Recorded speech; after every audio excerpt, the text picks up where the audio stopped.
আজকের চাণক্যনীতির তৃতীয় পার্টে যেখানটায় আমি তোমাকে সব থেকে বেশি ইন্টারেস্টিং আরেকটা শ্লোক বলবো, যেটা তোমাকে সব সময় জীবনে চলার পথে সব থেকে বেশি কাজ করবে।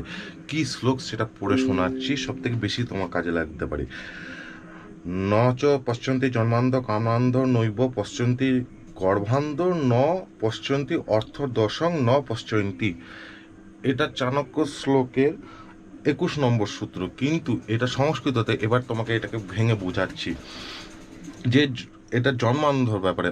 অন্ধ অন্ধ হচ্ছে এর মেন তাৎপর্যকর কথা, যেটা হচ্ছে মানব সমাজের মধ্যে অনেক চোখ চোখ দিয়ে দেখতে পায় না, সেই অন্ধ না। এটা ওই অন্ধ যেগুলো তোমার গরিব দশায়, তুমি গরিব হয়ে গেলে বা টাকা পয়সা না থাকলে তখন যে অন্ধটা হয়ে যায়, সেই অন্ধটার ওপরে বিশেষ করে বলা হচ্ছে।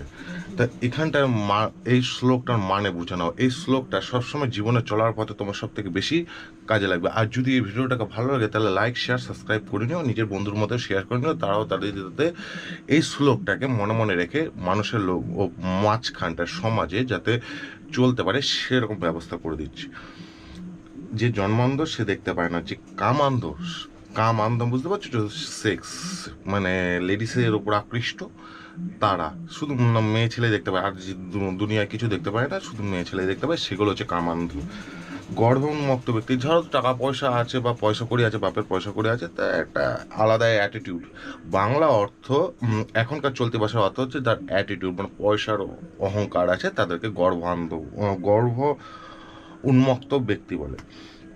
ধনী ব্যক্তি এবার হলো যারা অল্প পয়সা লটারি পেয়ে বা তখন মানে কিছুদিন আগে গরিব ছিল, হঠাৎ করে বড় লোক হয়ে গেছে, আসে না এরকম। তো এরকম ধরনের লোকগুলো হয় আরেক ধরনের অন্ধ। তাও এই যে সূত্রটা আমি বললাম, এই সূত্রটা সবসময় মাথায় রেখে যদি অ্যাপ্লাই করো তাহলে সব থেকে বেশি তুমি মানুষ এই দূর জগতে চিনতে পারবে। আর মানুষ যদি চিনতে পারো তাহলে তোমার চলার কোনো অসুবিধাই হবে না, তুমি হবে সব থেকে চালাক বুদ্ধিমান। তুমি যত দূরই পড়াশোনা করে থাকো তাতে কোনো তোমার কিছু যায় আসে না, শুধু এই সূত্রগুলো কাজে লাগে। এ স্কোয়ার প্লাস বি স্কোয়ারের সূত্র কিন্তু মনে রেখে লাভ নেই, এই সূত্রটা কাজে লাগে, যেটা অনেক বছর আগে, মোটামুটি 4-5 বছর আগে চাণক্য নীতিতে লেখা হয়েছিল, কিন্তু এখনো পর্যন্ত কাজ করে। তোমাদের কিরকম লাগলো এই ভিডিওটা শুনে বা দেখে বা কথাগুলো শুনে, তোমাদের নিজের বাংলা ভাষায় কমেন্ট করে অবশ্যই জানিও।